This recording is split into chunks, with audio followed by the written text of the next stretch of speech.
Praise the lord. ప్రభునందు ప్రియులారా, ప్రభువైన యేసుక్రీస్తు వారి శ్రేష్ఠమైన నామమున శుభములు వందనాలు తెలియజేస్తున్నాను. ప్రియులారా, త్రిత్వం గురించిన సుమారుగా 17 రకాల వాక్య రెఫరెన్స్లు ఇచ్చాను త్రిత్వం గురించి. ఆ వీడియో చేశాను, నా ముందుటి వీడియో. దాని తర్వాత పిఎస్ స్వామి గారి ప్రశ్నలు, నా సమాధానాలు చేశాను.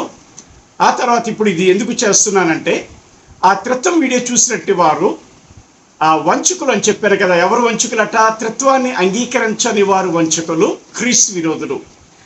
వారు ఏమని ప్లేట్ ఫిరాయించారంటే, చూసి నాకు వాట్సాప్ మెసేజ్లు పెట్టారు. ఏమనంటే, దేవుడికి 117 బిరుదులు ఉన్నాయి. ఆ 117 బిరుదులు 117 మంది దేవుళ్ళు కారు కదా అని పెట్టారు.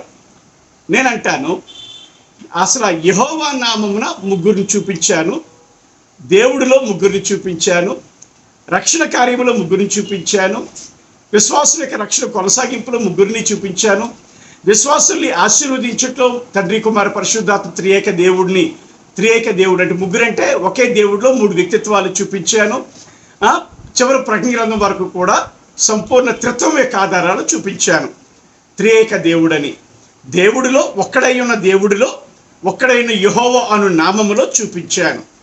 ఇప్పుడు వీళ్ళు ఏమని చెప్పి వంచన చేస్తున్నారంటే, వారి తాలూకు విశ్వాసం కూడా బహుశా నా వీడియో చూడొచ్చు, కానీ వారికి కూడా ఏమని చెప్తున్నారో తెలియదు. కానీ నాకు వాట్సాప్లో మెసేజ్ పెట్టారు, 117 బిరుదులు దేవుడికి ఉంటాయి, 117 బిరుదులు దేవుడికి ఉంటాయి కనుక ఆ 117 మంది దేవుళ్ళు అంటావా ఏంటి చెప్పు అని అన్నాడు. అంటే నాకు అర్థమైంది ఏంటంటే, వీళ్ళెవరంటే దేవుడు ఒక్కడే అనే గుంపు వారు. వీళ్ళే కాదు, త్రిత్వాన్ని అంగీకరించిన ప్రతి ఒక్కడు కూడా విశ్వాసుల్ని వంచన చేసేది ఏమిటి అంటే, అవి బిరుదులు, దేవుడికి ఉండే బిరుదులు కనుక ఒక్కొక్క బిరుదు ఒక్కొక్క దేవుడు కాదు కదా అని భ్రమపరుస్తున్నారు వీళ్ళు. కనుక వీరి మీద నేను చేస్తున్న వీడియో ఏంటంటే, దైవిక ఆరోపణలు బిరుదులు కావు, యెహోవా నామము బిరుదు కాదు. అంటే దైవిక ఆరోపణలు, యెహోవా నామము ఇవి బిరుదులు కావు అన్న టైటిల్తో ఈ వీడియో చేస్తున్నాను. కనుక ఇక ఇంతవరకు ఏం చూసాం? ఆయన నామములో త్రిత్వాన్ని చూసాం, త్రియేకత్వాన్ని. ఆయన దేవుడిలో త్రియేకత్వాన్ని చూసాం, ఆశీర్వాదంలో త్రియేకత్వాన్ని చూసాం, రక్షణ కార్యంలో త్రియేకత్వాన్ని చూసాం, విశ్వాస రక్షణ కొనసాగింపులో త్రియేకత్వాన్ని చూసాం, తర్వాత విశ్వాసి ముగింపులో కూడా త్రియేకత్వాన్ని చూసాం. కానీ ఇప్పుడు ఏం చూస్తున్నమాట అంటే, దైవిక ఆరోపణలలో త్రియేక దేవుడు అంటే ముగ్గురు కూడా దైవిక ఆరోపణలు ఏమున్నాయో వాటి బాధ్యతలు, వాటి కర్తవ్యాల్ని కలిగి ఉన్నారు అన్నది ఈరోజు చూపించబోతున్నాను. ఓకేనా? కాబట్టి ఇలాగున్న దేవుని గురించిన సువార్త చెప్పడం నా జీవితానికి ధన్యత, దేవుడిచ్చిన కృప ఇక సువార్త విషయంలో. అయితే 24 రకాల ఆరోపణలు ఉన్నాయి, కానీ వీడియో లెంగ్త్ అయిపోద్ది కనుక 24 రకాల ఆరోపణలు కూడా చెప్పలేను. కానీ కేవలము ప్రాముఖ్యమైన ఒక 5 ఆరోపణలు మాత్రమే మీకు చెప్తాను. మొదటి జ్ఞాపకం చేసుకోండి, దైవిక ఆరోపణ అనేది ఒక బిరుదు కాదు. బిరుదు అంటే ఒకరు ఆపాదించినది బిరుదు. క్రైస్ట్ అంటే క్రీస్తు అన్నది ఒక బిరుదు, ప్రేషితోద్యమం. పాస్టర్ అనేది ఒక బిరుదు, డాక్టర్ అనేది ఒక బిరుదు, రెవరెండ్ అనేది ఒక బిరుదు, గౌరవ పూజనీయులు అనేది ఒక బిరుదు. అలా పెట్టుకుంటారు లోకములో పూజనీయులని కూడా. కాబట్టి ఈ బిరుదులు కాదు, దేవుడు ఏమై ఉన్నాడు అన్నది బిరుదు కాదండి, ఆరోపణ, దైవిక ఆరోపణ. కాబట్టి వంచకులు ఏం చేస్తారంటే, నేను ఎన్ని ఆరోపణలు చెప్పినా ఏమంటారు వాళ్ళకి, విశ్వాసులకి, అమ్మా అయ్యా అవి బిరుదులు, అన్ని బిరుదులు ఉన్నాయి కనుక దేవుడు అంతమంది కాదు కదా, దేవుడు ఒక్కడే కదా. అవును ఒక్కడే, కానీ త్రియేకుడు, ముగ్గురు అయ్యున్న దేవుడు అని ముందు వీడియోలో చూపించాను. ఆ ముగ్గురు అయ్యున్న దేవుడిలో ఏమైతే ఈ దైవిక ఆరోపణలు ఉన్నాయో, ఆ దైవిక ఆరోపణలు అవి ముగ్గురులో కూడా కనబడితేనే అది ఒక్కడై ఉన్న దేవుడు అని అర్థం. కనుక ఈరోజు దైవిక ఆరోపణల గురించిన సబ్జెక్ట్ మనం చూస్తున్నాం. రండి. మొత్తం ఎన్ని ఉన్నాయట అంటే, ప్రస్తుతానికి 24 ఉన్నాయి. కానీ నేను చెప్పేవేటట, మొదటి ఆరోపణ, దేవుడు సర్వశక్తి గల దేవుడు. రెండో ఆరోపణ, దేవుడు సర్వజ్ఞాని అయిన దేవుడు. మూడో ఆరోపణ, అంతటా నున్నవాడు, అన్నిటిలో నున్నవాడు కాడు, అంతటా వ్యాప్తి అయి ఉన్నవాడు దేవుడు, అంతటా నున్నవాడు. 4, సర్వాధికారి అయిన దేవుడు. 4 సర్వాధికారి అయిన దేవుడు. 5 సర్వ సృష్టికర్త అయిన దేవుడు. ప్రాముఖ్యమైన ఆ యొక్క ఆరోపణలు చెప్తున్నాను, బిరుదులు కాదు, టైటిల్ కాదు, ఇవి ఆరోపణలు. ఆరోపించబడిన దేవుడు ఏమై ఉన్నాడో అన్న దానికి ఉండే ఆరోపణ. నేనేమై ఉన్నాను? పాస్టర్నై ఉన్నాను. నేను పాస్టర్నై ఉన్నాను. ఇది ఒక విధంగా చెప్పాలంటే బిరుదు అనుకుంటారు, కానీ నా వృత్తి ఆరోపణది. నా బిరుదు కాదు. రెవరెంట్ డాక్టర్ అనేది బిరుదు అయితే, పాస్టర్ అనేది నా వృత్తి. కనుక నా నైజం. పాస్టర్ అని వాడు తప్పు చేస్తే ఒప్పుకోరు, ఎందుకంటే ఆ పాస్టర్ అనేది పవిత్రమైన ఆ యొక్క ఏంటంటారు వృత్తి అన్నమాట. కాబట్టి వృత్తి అనేది కూడా బిరుదు కాదు అనేది తెలుసుకోండి. కాబట్టి ఈ సమయంలో ఈ 5 రకాల ఆరోపణలు కూడా ముగ్గురు కలిగి ఉన్నారని వాక్యాధారాలతో సహా నేను ఈరోజు మీకు చూపించడానికి ఇష్టపడుతున్నాను. మొట్టమొదటిది సర్వశక్తి గల దేవుడు. సర్వశక్తి గల దేవుడు అన్నదానికి ఆదికాండము 17:1 నేను సర్వశక్తి గల దేవుడిని అని దేవుడు అబ్రాముతో చెప్తాడు. అప్పటికి అబ్రాముతో చెప్తాడు దేవుడు ఎవరికి ఏమని? నేను సర్వశక్తి గల దేవుడిని. అదే రీతిగా ఇర్మీయా గ్రంథం 32:17 అసాధ్యమైనది లేని తండ్రి, లేకపోతే దేవుడు. అసాధ్యమైనది లేని దేవుడు. దేవుడు అంటే తండ్రి అని అర్థం. తర్వాత యోబు 42:2 సమస్తమును చేయగల తండ్రి అంటే సర్వశక్తి గల తండ్రి, లేకపోతే సర్వశక్తి గల దేవుడు అని కూడా మనం చెప్పాలి. సర్వశక్తి గల దేవుడు, సమస్తమును చేయగల దేవుడు, అసాధ్యమైనది లేని దేవుడు. లోకసువార్త 1:37 అసాధ్యమైనది లేని దేవుడు. ఎల్ షడ్డాయ్ అంటే సర్వశక్తి గల దేవుడు. అంటే తర్వాత ప్యాంటోక్రాక్టర్ అంటే సమస్తముపై అధికారము గల తండ్రి, లేకపోతే దేవుడు అంటే సర్వశక్తి గల దేవుడు. ఆయనకి అసాధ్యమైనది లేదు, ఆయనకి సమస్తము చేయగల దేవుడు, ఆయన సర్వశక్తి గల దేవుడు అనడానికి ఈ రిఫరెన్స్లు ఉన్నాయి. ఇప్పుడు సర్వశక్తి గల దేవుడు అన్నది తండ్రికి ఆపాదించబడితే మరి కుమారుడికి కూడా ఆపాదించబడాలి కదా. కుమారుడు కూడా సర్వశక్తి గల దేవుడే కదా. త్రియేక దేవుడిలో రాజు ప్రాణముకి పాస్టర్ అని ఆపాదించబడ్డాది, రాజు ఆత్మకి పాస్టర్ అని ఆపాదించబడ్డాది, రాజు శరీరానికి పాస్టర్ అని ఆపాదించబడ్డాది. కనుక మూడింటికి కూడా నేను ఏమై ఉన్నానో అనేది ఆపాదించబడుతుంది. ఆ బాధ్యతలు 3 కలిగి ఉంటాయి, 3 కలిసి చేస్తాయి.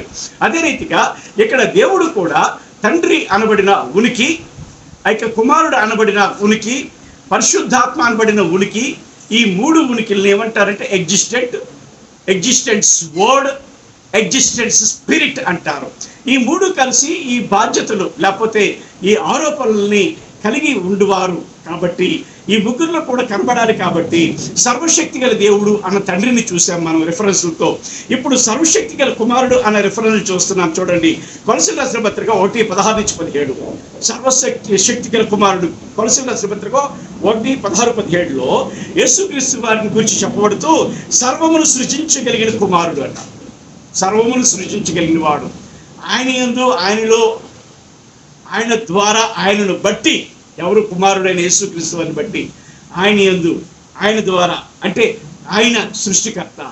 అందుకే ఆది యందు వాక్యం ఉండెను, వాక్యం దేవుని యందు ఉండెను, వాక్యం దేవుని యందు ఉండెను, ఆది యందు ఆయన దేవుని యందు ఉండెను, సమస్తమును ఆయన మూలముగా కలిగి ఉన్నది ఆయన లేకుండా కలిగలేదు అని మాట ఉంది. అంటే సృష్టికర్త, సర్వసృష్టికర్త ఎవరట? సర్వశక్తి గల దేవుడు, సమస్తమును సృష్టించగల దేవుడు. సమస్తమును సృష్టించగల దేవుడు. ఎన్ని లోకాలు ఉన్నాయో అన్ని లోకాల్ని సృష్టించిన వాడు కుమారుడు. అందుకే దేవుడు హెబ్రీయులకు రాసిన పత్రిక, తండ్రి హెబ్రీయులకు రాసిన పత్రిక 1:8-12 నీవు సృజించితివి కదా అన్నట్లు మాట్లాడతాడు. 8వ అధ్యాయం 1 నుండి 12 వరకు కూడా తండ్రి అని దేవుడే సాక్షి పలుకుతాడు కుమారుడు సృష్టికర్తని. కనుక సమస్తమును సృష్టించగల అంటే సర్వశక్తి గల దేవుడు కుమారుడిని యేసుక్రీస్తు. తర్వాత యెషయా గ్రంథం 9:6 కుమారుడు గూర్చి తండ్రి చెప్తూ ఏమంటున్నాడంటే, కుమారుడు గూర్చి ఏలైనగా మనకు శిశువు పుట్టెను, కుమారుడు అనుగ్రహింపబడెను, ఆయన భుజముల మీద రాజ్యభారం ఉండెను, ఆలోచనకర్త, ఆశ్చర్యకరుడు, ఆలోచనకర్త, బలవంతుడైన దేవుడు, నిత్యుడగు తండ్రి అని మాట ఉంది. అంటే అక్కడ ఏముందట? కుమారుడు ఎవరట? బలవంతుడైన దేవుడు అంటే సర్వశక్తి గల దేవుడు. కుమారుడు అనబడిన యేసుక్రీస్తు సర్వశక్తి గల దేవుడు. తర్వాత ప్రకటన గ్రంథం 19:16 యేసు ప్రభువారిని గురించి చెప్పబడుతూ రాజులకు రాజు, ప్రభువులకు ప్రభు అని మాట ఉంది. అంటే ప్రకటన గ్రంథం 19:16 రాజులకు రాజు, ప్రభువులకు ప్రభు అని యేసుక్రీస్తు వారిని గురించి రాయబడ్డది. పాత నిబంధనలో తండ్రిని గురించి రాయబడ్డది. కాబట్టి ఇక్కడ ఏంటంటే యేసుక్రీస్తు ప్రభు అట రాజులకు రాజు, ప్రభువులకు ప్రభు అంటే సర్వశక్తి గల దేవుడు. తర్వాత అదే ప్రకటన గ్రంథం 19:6 సర్వాధికారియు ప్రభువునగు దేవుడు ఏలుచున్నాడు. సర్వాధికారియు ప్రభువునగు దేవుడు, యేసుక్రీస్తు వారి గురించి చెప్పిన మాటలు ఇవి. ప్రకటన 19:6 అంటే యేసుక్రీస్తు ప్రభు వారు సర్వాధికారి. అంటే చూడండి, ఈ సర్వాధికారి అయిన దైవిక ఆరోపణ అంటే ఆయన ఏమై ఉన్నాడు అన్నది ఆరోపణ తప్ప అది బిరుదు కాదు 100%. కనుక సర్వాధికారి అయిన దేవుడు అన్న ఆరోపణ ఇటు తండ్రిలో చూసాం రిఫరెన్స్ల ఆధారంగా, ఇటు కుమారుడిలో కూడా రిఫరెన్స్ల ఆధారంగా చూసాం. మరి పరిశుద్ధాత్మలో కూడా చూడాలి కదా. అంటే పాస్టర్ ఆత్మ, పాస్టర్ శరీరము, పాస్టర్ రక్తము, ప్రాణము లేకపోతే అని చెప్పాలి. కనుక పాస్టర్ అనేది ఆరోపణ, నేను ఏమై ఉన్నాను అన్నది ఆరోపణ, నా ప్రాణము శరీరం ఆత్మకు కలిగి అన్నట్లుగా ఇక్కడ చెప్పాలంటే ఈ సర్వశక్తి గల దేవుడు ఎగ్జిస్టెంట్కి, ఆయన వాక్యానికి, ఆయన ఆత్మకు కూడా సంబంధించినదే. సర్వశక్తి ఆత్మ అంటే చూడండి ఒకసారి యోబు గ్రంథం 33:4 యోబు గ్రంథం 33:4 దేవుని ఆత్మ సర్వశక్తిని శ్వాస సృజించినది, జీవముచ్చినది అని రాయబడ్డది అక్కడ. అంటే ఏమైనా సృజించగలదు, దేనికైనా జీవము గలదు, ఇవ్వగలదు. ఎవరు? సర్వశక్తిని శ్వాస దేవుని ఆత్మ. అంటే పరిశుద్ధాత్ముడు కూడా సర్వశక్తి గల దేవుడే, ఏమైనా చేయగలడు. ఆయన లేకుండా సృష్టి పునర్నిర్మాణం కూడా అవ్వలేదు. ఆదికాండం 1:2-3 వచనాల్లో ఆయన లేకుండా ఏది జరగదు పరిశుద్ధాత్ముడు లేకుండా. కనుక పరిశుద్ధాత్ముడు సర్వశక్తి గల దేవుడని యోబు గ్రంథం 33:4 చెప్తుంది. రోమపత్రిక 8:11 జీవింపజేయు దేవుడు అట ఆయన పరిశుద్ధాత్ముడు. ఎవరు? జీవింపజేయు దేవుడు. తర్వాత రోమపత్రిక 8:2 పాప మరణముల నియమము నుండి విడిపించగల దేవుడు, సర్వశక్తి గల దేవుడు. పాపమేంటి, మరణమేంటి, ఆయన శక్తి ఎదుటి ఏది కూడా నిలవనేరదు. హల్లెలూయా. గనుక సర్వశక్తి గల దేవుడు ఆత్మ అన్నదానికి ఒక్క రిఫరెన్స్ చాలు, కానీ ఇన్ని చెప్తున్నాను మీకు అర్థం అవటానికి. గనుక ఇన్ని రకాలు చూస్తే సర్వశక్తి గల దేవుడు అన్న ఆరోపణ, ఆయన ఏమై ఉన్నాడు? దేవుడు సర్వశక్తి గల దేవుడు. అది బిరుదు కాదు. బుద్ధి లేని వారు, బుద్ధిహీనులు బిరుదు అని కొట్టిపారేసి వంచకులుగా వారి విశ్వాసాన్ని తప్పిస్తున్నారు. కనుక వీరెవరు? త్రియేక దేవుని నమ్మని వారు, త్రిత్వాన్ని నమ్మని వారు వంచకులను, క్రీస్తు విరోధులు అని యోహాను రాసిన పత్రికలో 1 పత్రిక 2 పత్రిక కూడా రాయబడినట్లుగా మనం చూడగలుగుతున్నాం. కాబట్టి ఇప్పుడు సర్వశక్తి గల దేవుడు అన్న ఆరోపణ అంటే దేవుడు ఏమై ఉన్నాడు? సర్వశక్తి గలవాడు. అంటే ఎగ్జిస్టెంట్ తండ్రి అయిన వాడు సర్వశక్తి గలవాడు, కుమారుడైన వాడు అంటే ఆయన వాక్కు సర్వశక్తి గలవాడు, ఆయన ఆత్మ సర్వశక్తి గలవాడు. పురుషలింగం అని పెడుతున్నాం. దేవుడు అన్నది పురుషలింగమే తప్ప స్త్రీలింగము కాదు. ఓకేనా? సర్వశక్తి అయిన దేవుడు మొదటిది అయిపోయింది. Praise the Lord. రెండోదానికి వద్దారండి. సర్వజ్ఞాని అయిన దేవుడు. సర్వజ్ఞాని అయిన దేవుడు ఎవరికి వర్తించాలి? తండ్రి అయిన దేవునికి, కుమారుడైన దేవునికి, పరిశుద్ధాత్ముడికి. అంటే ఎగ్జిస్టెంట్కి, ఆయన వర్డ్కి, ఆయన స్వరం, ఆయన స్వరానికి మరియు ఆయన శ్వాసకు, ఆయన ఆత్మ, ఆయన శ్వాసకు కూడా వర్తించినది ఏంటది? ఆరోపణ. ఏంటి ఆరోపణ? సర్వజ్ఞాని అయిన దేవుడు అన్న ఆరోపణ. సర్వజ్ఞాని అయిన దేవుడు. దేవుడు ఏమి ఉన్నాడట అంటే సర్వజ్ఞాని ఉన్నాడు. అవి మూడింటికి వర్తిస్తుంది. నా రాజు అన్నది, పాస్టర్ అనేది మూడింటికి వర్తిస్తుంది. నా ప్రాణానికి, నా శరీరానికి, నా ఆత్మకి వర్తిస్తుంది. రాజు అన్న నా నామము ఈ మూడింటికి వర్తిస్తుంది. మానవుడన్న నా స్వభావము ఈ మూడింటికి వర్తిస్తుంది. మానవుడుగా దయగలిగిన వాడనే నేను దయగలిగిన వాడినైతే నా దయగలిగిన గుణము ఈ మూడింటికి వర్తిస్తుంది. అలాగనే సర్వజ్ఞాని అయిన దేవుడు అంటే మొట్టమొదట ఎగ్జిస్టెంట్కి, అంటే దేవుడైన యెహోవాకి, దేవుడైన తండ్రికి వర్తించాలి. యెహోవా, కుమారుడు యెహోవా, పరిశుద్ధాత్ముడు యెహోవా. ఎందుకంటే ఆయన స్వరము, ఆయన ఆత్మ, ఆయన ఉనికి. ఓకే రండి. సర్వజ్ఞాని అయిన దేవుడు అనడానికి కీర్తన 147:5 ఆయన జ్ఞానమునకు మితి లేదు అని దేవుడి గురించి చెప్తుంది. తండ్రి అయిన దేవుడి గురించి ఏమని? 147:5 ఆయన జ్ఞానమునకు మితి లేదు. తర్వాత కీర్తన 139:1-4 139:1-4 సమస్తమును తెలిసిన వాడు సర్వజ్ఞాని. ఆయన జ్ఞానమునకు మితి లేదు, సర్వజ్ఞాని. సమస్తమును తెలిసిన వాడు సర్వజ్ఞాని. యోహాను రాసిన మొదటి పత్రిక 3:19 సమస్తమును ఎరిగి ఉన్నాడు యేసు దేవుడు. ఇక్కడ తండ్రి గురించి చెప్తున్నాం. ఓకే, యోహాను పత్రిక మొదటి పత్రిక 3:19 దేవుని గురించి చెప్తూ సమస్తమును ఎరిగి ఉన్నాడంటే ఆయన సర్వజ్ఞాని. తర్వాత హెబ్రీ రాసిన పత్రిక 4:13 సమస్తమును మరుగులేక తేటగా ఎరిగిన వాడట దేవుడు. సమస్తమును దేవుడికి మరుగులేక తేటగా ఎరిగిన వాడట దేవుడు, అంటే ఆయన సర్వజ్ఞాని అయిన దేవుడు. యెషయా గ్రంథం 46:10 కలుగుబోవు వాటిని తెలియజేవాడు, జరుగని వాటిని తెలియజేవాడు, అంటే సర్వజ్ఞాని దేవుడు, తండ్రి అయిన దేవుడిని చూసాం.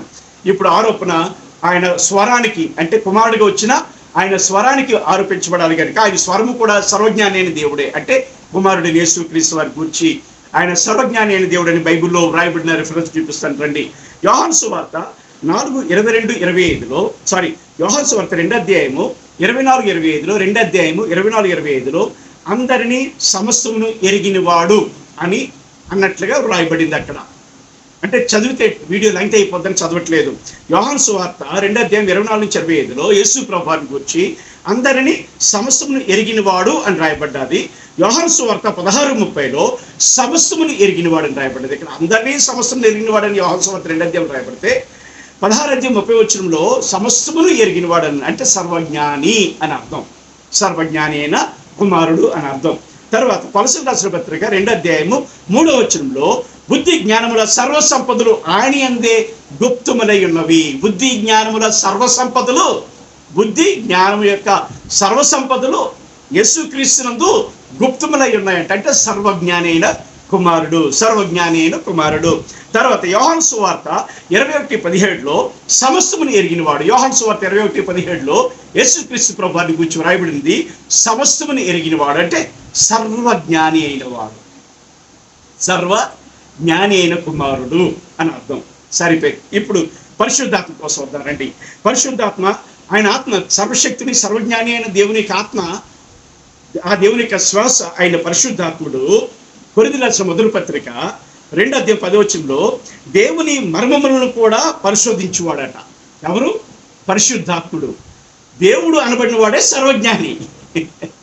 ఆ సర్వజ్ఞాని యొక్క సంగతులను పరిశోధించువాడు పరిశుద్ధాత్ముడు, అంటే పరిశుద్ధాత్ముడు కూడా సర్వజ్ఞాని అయిన దేవుడు, పరిశుద్ధాత్ముడు కూడా సర్వజ్ఞాని అయిన దేవుడు. అదే కొరింథీయులకు రాసిన పత్రిక మొదటి పత్రిక 2 అధ్యాయము 11 చూస్తే ఈ పరిశుద్ధాత్ముడట దేవుని సంగతులు తెలిసిన వాడైతే 10 చూస్తే దేవుని మర్మములను కూడా పరిశోధించేవాడట. దేవునికి మర్మములు, దేవుని యొక్క మర్మములను పరిశోధించేవాడు సర్వజ్ఞాని 10 11 దేవుని సంగతులను తెలిసిన వాడు సర్వజ్ఞాని 10 మరి ఆ 12 చూస్తే 10-12 చూస్తే దేవుని జ్ఞాన ప్రత్యక్షతకు సాధనమైన వాడు పరిశుద్ధాత్ముడు. దేవుని జ్ఞాన ప్రత్యక్షతలకు సాధనమైన వాడు పరిశుద్ధాత్ముడు. ఆయన మర్మములను, దేవుని మర్మములను పరిశోధించేవాడు, దేవుని సంగతులను తెలిసినవాడు. తర్వాత దేవుని ఇంకెవరికి తెలియవు, ఆయనకే తెలియాలి తప్ప. తర్వాత దేవుని జ్ఞానములకు ప్రత్యక్షతకు సాధనమైన దేవుడు పరిశుద్ధాత్ముడు, అంటే సర్వజ్ఞాని అయిన దేవుడు. పాస్టర్ అయిన రాజు ఆత్మ, పాస్టర్ అయిన రాజు శరీరము, పాస్టర్ అయిన రాజు ప్రాణము గలగో, అలాగే సర్వజ్ఞాని అయిన దేవుడు తండ్రి, ఎగ్జిస్టెంట్ సర్వజ్ఞాని అయిన దేవుడు, హిజ్ వర్డ్ మీన్స్ కుమారుడు, సర్వజ్ఞాని అయిన పరిశుద్ధాత్మ అంటే ఆయన ఆత్మ, సర్వజ్ఞాని యొక్క ఆత్మ సర్వజ్ఞాని అయిన దేవుడు పరిశుద్ధాత్ముడు అని నిరూపణ అయిపోయింది. రెండోది అయిపోయింది. 3-4 తోతాలు చూసుకుందారండి. ఓకే, మూడోది ఏంటంటే ఆయన ఓమ్నిపోటెంట్ అంటారు దాన్ని, అంటే అంతటా నున్న దేవుడు, అన్నిటిలో నున్న దేవుడు కాదు. ఈ గోడలో ఉన్న దేవుడు, ఈ పుస్తకంలో ఉన్న దేవుడు, ఆ సెల్ ఫోన్లో ఉన్న దేవుడు, ఈ వస్త్రంలో ఉన్న దేవుడు కాదు. సర్వవ్యాపి అయిన వాడు, అన్నిటనున్నవాడు కాడు, అంతటా నున్నవాడు అని అర్థం. అంటే ఆయన స్థలం గూర్చి మాట, అన్ని లోకాలలో అంతటా ఉన్నవాడు అని అర్థం, అంతే తప్ప వస్తువులు లోపల ఉన్నవాడని కాదు. ఓకేనా? కాబట్టి ఇక్కడ ఇక అంతటా ఉన్న దేవుడు ఎవరట? ఎగ్జిస్టెంట్ అనబడిన తండ్రి, ఆయన స్వరం అనబడిన కుమారుడు, ఆయన ఆత్మ అనబడిన పరిశుద్ధాత్ముడు. ఈ మూడు కూడా ఏమని నిరూపించబడాలంటే అంతటా ఉన్న దేవుడు అని బైబిల్లో వ్రాయబడాలి. చూద్దాం రండి. తండ్రి గురించి తండ్రి గురించి అయితే ఇర్మియా గ్రంథం 23:24 ఇర్మియా గ్రంథం 23:24 ఆయనకు మరుగైనది ఏదీ లేదట. అంటే ఆయన అంతటా ఉన్నవాడు కనుక అంతటా నున్నవాడు కనుక ఏ లోకములో ఉన్నదేనో ఆ దేవునికి మరుగైంది లేదట తండ్రికి. 23 ఇర్మియా గ్రంథం 23-24లో అంటే ఆయన అన్ని స్థలంలో ఉన్నవాడు కనుక, సమీపమున ఉన్నవాడు దూరమున ఉన్నవాడు, ఆయన అన్ని స్థలంలో ఉన్నవాడు కనుక దేవుడు అంతటా ఉన్నవాడు తప్ప ఆయనకి మరుగైంది ఏది కూడా లేదు. ఆయన ఎరుగనిది కంటూ ఏది కూడా లేదు. నీ కష్టం ఏంటో ఆయనకు తెలుసు, నీ మాట ఏంటో ఆయనకు తెలుసు, నీ హృదయంలో నీ తలంపు, నీ మనసులో నీ తలంపు పుట్టక మునిపే ఆయనకి తెలుసు, నీ నోట్లోకి మాట వచ్చి బయట పడక మునిపే ఆయనకి తెలుసు. అంతటా ఉన్నవాడు ఆయన ఓమ్నిపోటెంట్, నీ తండ్రి అయిన దేవుడు. ఓకేనా? కీర్తన 139:7-10 అన్ని ప్రదేశాలలో ఉన్నవాడు అని అన్నట్లుగా రాయబడింది. కీర్తన 139:7-10 ఆయన అన్ని ప్రదేశంలో ఉన్న దేవుడు అని రాయబడింది. తర్వాత చూస్తే రాజులు మొదటి గ్రంథం 8:27 రాజులు మొదటి గ్రంథం 8:27 ఆకాశ మహాకాశములు ఆయనను పట్టజారనివి. అంటే పట్టజారని దేవుడు. ఆకాశ మహాకాశములు పట్టజారని దేవుడు అట ఆయన. ఆకాశ మహాకాశములు అంటే సర్వలోకమును పట్టజారని అంత పెద్ద ఆయన. అంటే అంత గొప్ప ఆయన, అంతటి గొప్ప దేవుడు, అంతటా ఉన్నవాడు. అంటే తండ్రి అయిన దేవుడు, ఎగ్జిస్టెంట్ అనబడిన దేవుడు ఏంటట అంతటా ఉన్నవాడు అని ఇక్కడ 3 వాక్యాధారాలు చూపించారు తండ్రి. ఇప్పుడు మరి ఆయన ఎగ్జిస్టెంట్ యొక్క స్వరము అనబడిన దేవుని కుమారుడు కూడా ఆయన అంతటా ఉన్నవాడని నిరూపించబడాలి. ఓకేనా? రండి. ఎఫెసీయులకు రాసిన పత్రిక 1:20-23 ప్రకారంగా యేసుక్రీస్తు ప్రభువారు అటు పరలోకమందును ఇటు భూమి మీద ఉన్నవారని వ్రాయబడ్డాది. అంటే యేసుక్రీస్తు ప్రభువారు అంతటా ఉన్నవారు, ఓమ్నిపోటెంట్, ఓమ్ని ప్రెజెంట్ అంటే అంతటా ఉన్నవారు. ఓమ్నిపోటెంట్ అని చెప్పుంటాను, మన్నించండి. Omni present. ఓకే, కనుక ఎఫెసీయులకు రాసిన పత్రిక 1:20-23 పరలోకమందు భూమి మీద కూడా యేసుక్రీస్తు ప్రభువారు ఉన్నారని చెప్పబడుతుంది. తర్వాత కొలస్సీయులకు రాసిన పత్రిక 1:16 ఆయనందు సమస్తమును సర్వమును ఆయన యందును సృజింపబడెను. అంటే సర్వ ప్రదేశాలు ఆయన యందు ఉన్నవి. అంటే యేసుక్రీస్తు ప్రభువారిలో ఉన్నాయట. అంటే యేసుక్రీస్తు ప్రభువారు ఎవరు?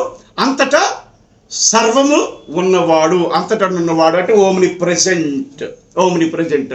ఎందుకు అంట సర్వలోకములు కూడా సృష్టించబడిన సర్వలోకములు కూడా ఆయన యందు ఉన్నవి, ఆయన లోపల ఉన్నవి. అంటే యేసుక్రీస్తు ప్రభువారు ఎవరు? అంతటా ఉన్నవారు. అంటే ఓమ్ని ప్రెజెంట్ అని అర్థం. ఎవరు యేసుక్రీస్తు ప్రభువారు? దేవుని యొక్క స్వరమై ఉన్న దేవుడు, కుమారుడైన దేవుడు. అంతటనున్న దేవుడు కుమారుడు. అంటే అంతటనున్న దేవుడు ఎవరట? కుమారుడు. రెండోది. సరే, ఇప్పుడు పరిశుద్ధాత్మ గురించి మాట్లాడదాం. పరిశుద్ధాత్మ గురించి చూస్తే 2 వచనాలు చూపిస్తాను చూడండి. 139వ కీర్తన 7-10 చరణాల్లో అంతటనున్న పరిశుద్ధాత్ముడు అని అక్కడ రాయబడ్డది. కీర్తనల గ్రంథం 139:7-10 అంతటనున్న పరిశుద్ధాత్ముడని అన్నట్లుగా రాయబడ్డది. తర్వాత చూస్తే యోహాను సువార్త 14:16-17 చూస్తే ఆయన విశ్వాసులతోనూ సదాకాలం ఉండువాడు. ఆయన విశ్వాసులతోనూ సదాకాలం ఉండువాడు ఈ పరిశుద్ధాత్ముడు. ఎవరైనా అంతటనున్న దేవుని యొక్క శ్వాస, ఆయన ఆత్మ. ఎవరైనా అంతటనున్న దేవుడైన పరిశుద్ధాత్ముడు. సరిపోయింది. మూడిటికి వర్తింపజేస్తాం. బైబిల్ వర్తింపజేసింది, నేను కాదు, బైబిల్. అంతటనున్న దేవుడు తండ్రి, కుమారుడు, పరిశుద్ధాత్ముడు అని. 4వది చూద్దాం. 4, 5 మాత్రం ఉన్నాయి, ఇంకా 2 ఉన్నాయి. త్వరగా ముగించేద్దాం. దయచేసి చూడండి. సర్వాధికారి అయిన దేవుడు అంటే ఎగ్జిస్టెంట్, సర్వాధికారి. తండ్రి అయిన దేవుడు సర్వాధికారి. ఎగ్జిస్టెంట్ యొక్క స్వరము అంటే కుమారుడైన దేవుడు సర్వాధికారి. తర్వాత ఎగ్జిస్టెంట్ యొక్క శ్వాస అంటే పరిశుద్ధాత్ముడు సర్వాధికారి అయిన దేవుడు అని నిరూపించబడాలి బైబిల్ ప్రకారంగా. బైబిల్లో ఇది క్రైస్తవులకే తప్ప హిందువులకు కాదండి, లేకపోతే ముస్లింలకు కూడా కాదు, మా క్రైస్తవులకు మాత్రమే ఈ వీడియో. ఓకే, గనక దానియేలు గ్రంథం 4:34 సర్వోన్నతులకు దేవుడు, ఆయన ఆధిపత్యము చిరకాలం వరకు, ఆయన రాజ్యము తరతరములు ఉన్నవి. అంటే తరతరములకు ఉన్నవి అన్నమాట. అంటే సర్వోన్నతులకు దేవుడు సర్వాధికారి అయిన దేవుడు అని అర్థం.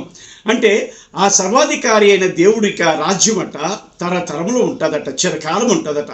ఆయన ఆధిపత్యం చిరకాలం ఉంటుంది. అంటే ఆయన ఎవరట? ఆధిపత్యం చిరకాలం ఉంటుందంటే ఎవరైనా సర్వాధికారికి ఆధిపత్యం ఉంటుంది. కనుక ఈ ఎగ్జిస్ట్ అనబడిన తండ్రి అయిన దేవుడు సర్వాధికారి అయిన దేవుడు అని దానియేలు గ్రంథం 4:34 కనబడుతుంది. అదే 4 దానియేలు గ్రంథం 4:35 ఆయనతో చెప్పుటకు ఎవడునూ సమర్థుడు కాడు. అంటే సర్వాధికారి అయిన దేవుడికి ఎవడైనా సలహా చెప్పగలడా? సర్వాధికారి అయిన దేవుడికి ఎవడైనా మాట్లాడగలడా? సూచించగలడా? ఎవడు కూడా చెప్పుటకు సమర్థుడు లేడు. గనుక మన దేవుడైన తండ్రి ఎవరట? సర్వాధికారి అయిన దేవుడు. తర్వాత కీర్తన గ్రంథం 103 కీర్తన 19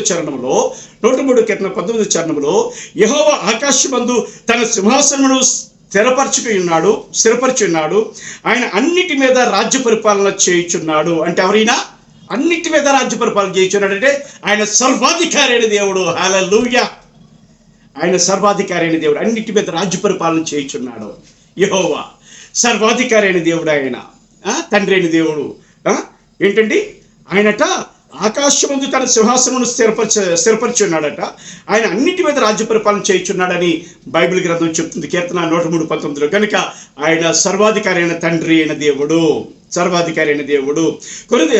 మొదటి దినవృత్తాంతముల గ్రంథం 29:11 భూమి ఆకాశములందు సమస్తమును నీ వశము, మహాత్మ్యమును పరాక్రమమును ప్రభావమును తేజస్సును ఘనతయు నీకే చెందుచున్నవి. యెహోవా రాజ్యము నీది, నీవు అందరి మీదను నిన్ను అధిపతిగా హెచ్చించుకుని ఉన్నావంటే సర్వాధికారి అయిన దేవుడు యెహోవా. తండ్రి అయిన దేవుడు యెహోవా సర్వాధికారి అయిన దేవుడు. తర్వాత తిమోతికి రాసిన మొదటి పత్రిక 6:15-16 దేవుని గురించి రాయబడ్డ, తండ్రి అయిన దేవుని గురించి రాయబడ్డది. ఆ దేవుడు ఎవరట అంటే సర్వాధిపతి, రాజులకు రాజును ప్రభువులకు ప్రభునై ఉన్నాడు అని తండ్రి అయిన దేవుడి గురించి రాయబడ్డది. ఈ తండ్రి అయిన దేవుడు ఎవరైనా చెప్పుకున్నాం? త్రిత్వములో ఉన్న ఎగ్జిస్టెంట్ గాడ్. ఈ ఎగ్జిస్టెంట్ గాడ్లో హిస్ వర్డ్, స్వరము అయిన దేవుడు ఉన్నాడు. ఆయన శ్వాస అయిన దేవుడు ఉన్నాడు. ఇప్పుడు ఆ ఎగ్జిస్టెంట్ గాడ్ని సర్వాధికారి అయిన దేవుడిని నిరూపించుకున్నాం బైబిల్లో. మీరు ఇప్పుడు ఆయన స్వరాన్ని కూడా సర్వాధికారి అయిన దేవుడిని నిరూపించుకోవాలి కదా. రండి, సర్వాధికారి అయిన దేవుడు కుమారుడు. మత్తయి సువార్త 28:18-19 ఏముందట? నే భూమి మీదను పరలోక మీదను నాకు సర్వాధికారం ఇవ్వబడి ఉన్నది అని అన్నాడు యేసు ప్రభువారు. కనుక యేసుక్రీస్తు ప్రభువారు సర్వాధికారి అయిన దేవుడు. ఇప్పుడు ఈ త్రిత్వ విరోధులు ఎదిరించడానికి ఒక అవకాశం ఉంది. ఏంటి అవకాశం అట అంటే, నాకు అప్పగించబడింది అన్నాడు కదా. గనుక దేవుని చేత అప్పగించబడింది అధికారం, గనుక ఈ నెల సర్వాధికారం అయిన దేవుడు అంటారు. కానీ యేసు ప్రభువారు చెప్పారు సర్వాధికారం నాకు ఇవ్వబడింది, అప్పగించబడింది అని అన్నాడు. కానీ అదే సర్వాధికారం గూర్చి, అదే మహిమను గూర్చి యోహాను సువార్త 17:5 ఏమంటాడు? తండ్రి, ఆది మొదలుకొని నీ యొద్ద నాకు ఎటు మహిమ ఉండేనో ఆ మహిమ మరలా నాకు ఇవ్వు అంటాడు. అంటే ఆది పుట్టినది మొదలుకొని దేవుడు అనబడ్డ వాడు ఉన్నాడు. ఆది పుట్టినది మొదలుకొని ఆయన స్వరం అనబడ్డ యేసుక్రీస్తు ఉన్నాడు. ఆది పుట్టినది మొదలుకొని ఆయన ఆత్మ ఉన్నాడు. కాబట్టి ఆది పుట్టినది మొదలుకొని నాకు ఏ మహిమను ఎద్దుందో ఆ మహిమ, నా అధికారం, నా సర్వాధికారం నాకు మరలా ఇవ్వము, అప్పగించము అని చెప్పి ప్రార్థన చేసినట్లుగా, మనుషులుగా ఉన్నప్పుడు ప్రార్థన చేసినట్లుగా మనకు కనబడుతుంది. కనుక యేసుక్రీస్తు ప్రభువారు ఆది నుంచి కూడా ఆయన సర్వాధికారి అనటానికి ఈ 2 వచనాలు, మత్తయి సువార్త 28:18-19 మరియు యోహాను సువార్త 17 అంతా కూడా చెప్పాలంటే రూలుగా. కానీ ఒక 5వ వచనం చూసుకుందాం. కాబట్టి యేసుక్రీస్తు ప్రభువారు సర్వాధికారి అయిన దేవుడైన కుమారుడు. తర్వాత ప్రకటన గ్రంథం 19:16 యేసు ప్రభువారి గురించి మాత్రమే చెప్పబడుతుంది. రాజులకు రాజు, ప్రభువులకు ప్రభు. ప్రకటన గ్రంథం 19:16 యేసుక్రీస్తు ప్రభువారి గురించి మాత్రమే చెప్పబడుతుంది. రాజులకు రాజు, ప్రభువులకు ప్రభు అంటే ఎవరు? సర్వాధికారి. రాజులకు రాజు, ప్రభువులకు ప్రభు అంటే సర్వాధికారి. కొలస్సీయులకు రాసిన పత్రిక 2:10 ఆయన సమస్త ప్రధానులకును అధికారులకును శిరస్సై ఉన్నాడు. సమస్త లోకాలలో సమస్త ప్రధానులకును సమస్త అధికారులకును ఏమైనాడట? దేవుడు యేసుక్రీస్తు ప్రభువారు శిరస్సై ఉన్నాడట. అంటే యేసుక్రీస్తు సర్వాధికారి అయిన దేవుడు కాదంటానికి త్రిత్వ విరోధులకు కానీ ఎవరికి అధికారం లేదు. ఓకేనా? త్రిత్వ విరోధులారా, వంచుకులుగా టైటిల్ అని చెప్పి, బిరుదులని చెప్పి పాడు చేయకండి. మీకు జ్ఞానం లేకపోతే రండి, నేర్పిస్తాను. ఓకే. తర్వాత అంటే యేసుక్రీస్తు ప్రభువారు ఎవరట? కొలస్సీయులకు రాసిన 2వ పత్రిక 10వ వచనం ప్రకారంగా శిరస్సు ఉన్నాడట. ఎవరికి? సమస్త ప్రధానులకును సమస్త అధికారులకు. అంటే ఆయన సర్వాధికారి అయిన దేవుడు. కాబట్టి ఈ 4 ఆధారాలు చూపించారు యేసుక్రీస్తు సర్వాధికారి అయిన దేవుడని. కాకపోతే మళ్ళీ వేసుకుని వినండి, మళ్ళీ చెప్తే లెంగ్త్ అయిపోద్ది. సరే, ఇప్పుడు సర్వాధికారి అయిన దేవుని ఎగ్జిస్టెంట్ యొక్క శ్వాస అంటే ఆత్మ ఎవరట? ఆయన కూడా సర్వాధికారి అయిన దేవుడే. దేవుడిలో ఈ ముగ్గురు ఉన్నారు. ఎగ్జిస్టెంట్ ఉన్నాడు, ఆయన స్వరం ఉన్నాడు, ఆయన ఆత్మ ఉన్నాడు. ఈ ముగ్గురు కూడా బహురత్వం కలిగిన వారు, అంటే త్రిత్వం కలిగిన వారు. ఒక్కడైన దేవుడు, ఒక్కడైన రాజులో ప్రాణము ఆత్మ శరీరం ఎలాగున్నదో అలాగే ఒక్కడైన దేవుడిలో, ఒక్కడైన యెహోవాలో, యాహ్వేలో existent, his word, his spirit. అంటే తండ్రి, కుమారుడు, ఎవరట? పరిశుద్ధాత్మ అనబడిన వారికి ఉన్నారు. కనుక సర్వాధికారి అయిన దేవుని యొక్క ఆత్మ అనేది చూద్దాం రండి. ఇక్కడ సర్వాధికారి అయిన దేవుని ఆత్మ అంటే యోబు గ్రంథం 33:4లో సర్వాధికారి అయిన దేవుని ఆత్మ ఆయన శ్వాసయు అని అంటున్నాడు. అంటే సర్వాధికారి అయిన దేవుని ఆత్మ ఎవరట? సర్వాధికారియే. తర్వాత కొరింథీయులకు రాసిన పత్రిక 1వ పత్రిక 12:11 వచనంలో ఆయన చిత్త ప్రకారమే ప్రతి వానికి పంచిపెట్టేవాడు. ఆయన సర్వాధికారి. ఎవరో చెప్తే, తండ్రి చెప్తే, లేకపోతే కుమారుడు చెప్తే కాదు. ఆయనగా స్వచిత్తమును కలిగి ఉన్నాడు, స్వయిష్టము కలిగి ఉన్నాడు. కనుక ఆయన ప్రతి వారికి ఆయన ఇష్టం చొప్పున, కుమారుడు ఇష్టం చొప్పున, తండ్రి ఇష్టం చొప్పున అని కాదు, ఆయన వ్యక్తిగత స్వేచ్ఛను చూపిస్తున్నాను. ఇక్కడ ముగ్గురు ఒకటే, ఒకరికి తెలియకుండా ఒకరికి ఏమీ జరగదు. కానీ ఇక్కడ పరిశుద్ధాత్మ యొక్క వ్యక్తిగత స్వేచ్ఛ ఏంటంటే అంటే ఆయన చిత్త ప్రకారమే ప్రతివానికి పంచిపెట్టేవాడు. ఆయన అధికారం ఉంది, సర్వాధికారం ఉంది ఆయన. కనుక ఆయన ఇష్టం, సర్వాధికారి కలిగిన దేవుడు ఏదైనా చేయగలడు. ఆయన ఇష్టం కనుక బ్రతికించగలడు, చంపగలడు, పుట్టించగలడు, ఏదైనా చేయగలడు. ఎందుకంటే సర్వాధికారం కలిగిన దేవుడు పరిశుద్ధాత్ముడు. ఆయన సృష్టికర్తలకు వెళ్ళినప్పుడు అది మీకు అర్థమవుద్ది. ఓకేనా? కాబట్టి ఈ 2 వాక్యాధారాలు సర్వాధికారి అయిన పరిశుద్ధాత్మ దేవుడు గురించి వ్రాయబడింది. కనుక సర్వాధికారి అయిన దేవుడు ఎవరట? తండ్రి అయిన దేవుడు, అంటే ఎగ్జిస్టెంట్ అనబడిన దేవుడు, ఆయన స్వరం అనబడిన కుమారుడు, ఆయన ఆత్మ అనబడిన పరిశుద్ధాత్ముడు సర్వాధికారి అయిన దేవుడు. ఎన్ని అయిపోయి? 4 అయిపోయి. 5వది చివరిది. 5వది సర్వసృష్టికర్త. 24 ఉన్నాయి, కానీ 24లో ప్రాముఖ్యమైనవి తీసి చెప్తున్నాను. మిగతా కావాలంటే డిబేట్లకు వచ్చినప్పుడు మిగతా మాట్లాడతాను. ఓకే, 5వది ఏంటంటే సర్వసృష్టికర్త అయిన దేవుడు, సర్వ సృష్టికర్త అయిన దేవుడు ఎవరట? తండ్రి. ఎవరట? కుమారుడు. ఎవరట? పరిశుద్ధాత్ముడు. 3 ఒకడైన దేవుడు. కనుక ఈ సర్వసృష్టికర్త అయిన దేవుడు అనేది ముగ్గురికి ఆపాదించబడుతుంది. ఆ బాధ్యత, ఆ పని కూడా, ఆ ఆరోపణ కూడా.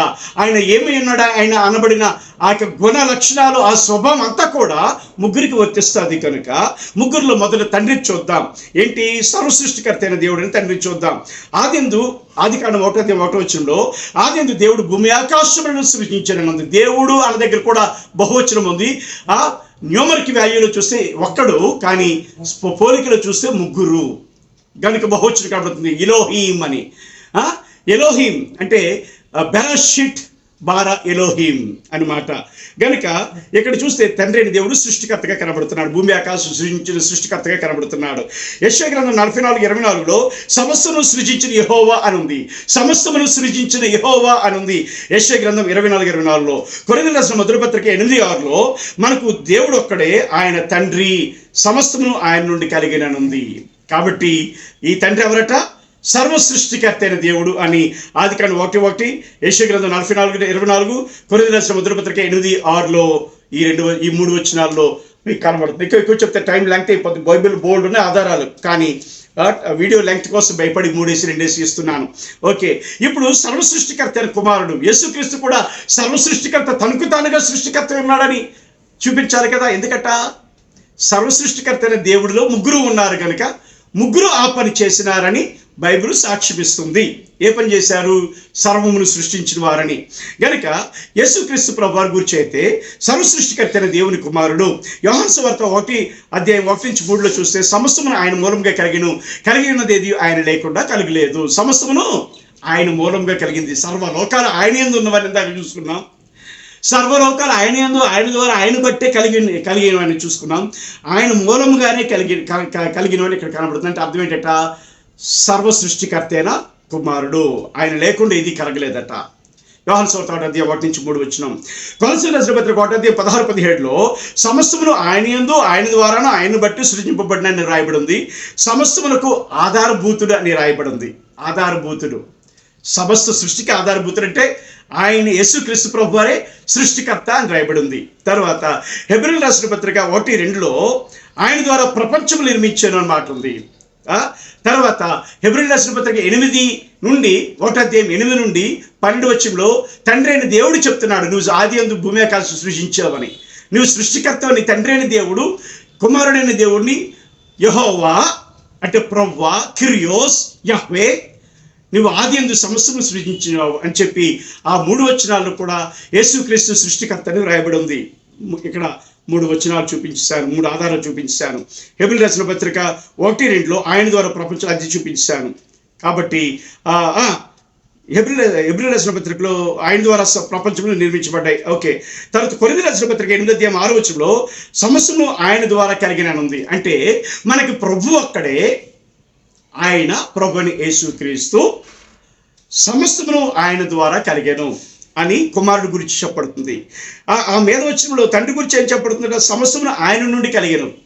మనకు దేవుడు అక్కడే, ఆయన తండ్రి, సమస్తమును ఆయన నుండి కలిగాను.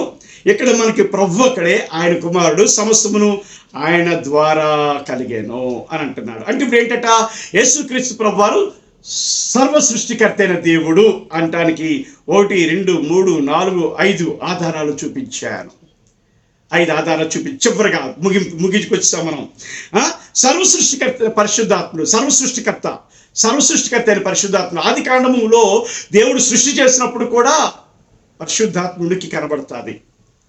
2వ వచనంలో దేవుడు సృష్టిని సృజించినప్పుడు ఆయన ఆ సృష్టి చేసే పనిలో ఉన్నాడు ఆయన. ఓకే, ఒకటోదిగా. రెండోది 104వ కీర్తన 30 సమస్యను సృష్టించినప్పుడు పరిశుద్ధాత్మ దేవుని ఊపిరిగా ఉండి సృజించాడు. పరిశుద్ధాత్ముడు దేవుని ఊపిరిగా ఉండి సమస్యను సృజించాడు ఆ పనిలో తండ్రితో కలిసి. కనుక పరిశుద్ధాత్ముడు ఎవరట? 104వ కీర్తన 30 ప్రకారంగా ఆయన సర్వ సృష్టికర్తన దేవుడు. తర్వాత యోబు 33:4 దేవుని ఆత్మ నన్ను సృజించాను అని అన్నాడు. దేవుని ఆత్మ అంటే అర్థం ఏంటి? దేవుడు మనుషులు సృజించినప్పుడు అందులో దేవుని ఆత్మ కూడా ఉన్నాడు. కనుక దేవుని ఆత్మ నన్ను సృజించాను, సర్వశక్తిని శ్వాస నాకు జీవం ఇచ్చాను అని మాట అన్నాడు. కనుక ప్రియమైన వారా, ఇప్పుడు చెప్పండి, దేవుడు ఎవరట? మన దేవుడు త్రియేక దేవుడు. దేవుని యొక్క ఆరోపణలు, దేవుడు ఏమై ఉన్నాడు అన్నవి 24 ఆరోపణలు పైబడి ఉన్నాయి. కానీ నేను ఈ 5 ఆరోపణలు మాత్రమే ఇక దేవుడు ఏమై ఉన్నాడు అన్నదానికి 5 రకాలై ఉన్నాడని, ఈ దేవుడిలో ఉండే ఆ తండ్రికి, ఎగ్జిస్టెంట్కి, ఓడికి అంటే కుమారుడికి, ఆయన ఆత్మకు అంటే పరిశుద్ధాత్ముడికి ఎలాగా బైబిలు చూపిస్తుందో ఆ ముగ్గురికి కలిగి ఉన్నారని ఈ 5 రకాలు. అంటే మొదటిది ఆయన సర్వశక్తి గల దేవుడు,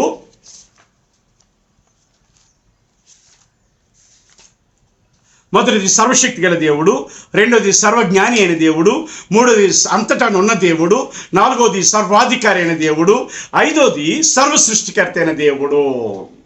ఆయన ఏమై ఉన్నాడు అన్న దానిలో ముగ్గురిని చూపించాను. కానీ ఇవి బిరుదులు కాదు, ఆరోపణలు. ఏమై ఉన్నాడు దేవుడు అన్న ఆరోపణలలో ముగ్గురికి కూడా షేర్ ఉంది. ఎందుకు? ఒక్కడే దేవుడు. ఆ దేవుడికి ఏమైతే ఆరోపించబడ్డాదో ఒక్కడే రాజు. నేను కిల్లాడ రాజుని నేను. కానీ నేను పాస్టర్ అనే మాట నా ప్రాణానికి, నా ఆత్మకు, నా శరీరానికి ఎలాగైతే ఆపాదించబడతాదో అలాగనే ఈ 5 గుణాలు త్రియేక దేవుడికి, ఆ ఒక్క దేవుడిలో ఉండే ముగ్గురికి ఆపాదించబడిందని బైబిల్ నిరూపిస్తుంది. కాబట్టి తప్పుడు బోధకు వెళ్ళకండి. త్రిత్వ విరోధులు ఎవరంటే వారు మిమ్మల్ని వంచనతో, కీర్తితో, అవి బిరుదులండి, పేర్లు కాదండి. యెహోవా నామం కూడా బిరుదేనండి అంటాడు. యెహోవా నామం బిరుదా? బొర్రలేదు వాళ్ళకి. వంచకులు కదా, మోసం చేస్తారు. మోసం చేసి మిమ్మల్ని క్రైస్తవ విశ్వాసం నుంచి తప్పిస్తారు. కనుక ఇంత శ్రద్ధతో ఈ వీడియోలు చేయవలసి వస్తుంది. కనుక జ్ఞాపకం చేసుకోండి, అనేకులకు షేర్ చేయండి. మీ అమూల్యమైన కానుకల్ని పంపించగలరని ప్రభు పేరట మీకు ప్రోత్సాహకరంగా ఉంటే ప్రభు పేరట కానుకలు పంపించగలరని ఈ స్క్రీన్పై ఫోన్పే నెంబరు మరియు స్క్రీన్ కూడా పెడుతున్నాం. Thank you. May God bless you.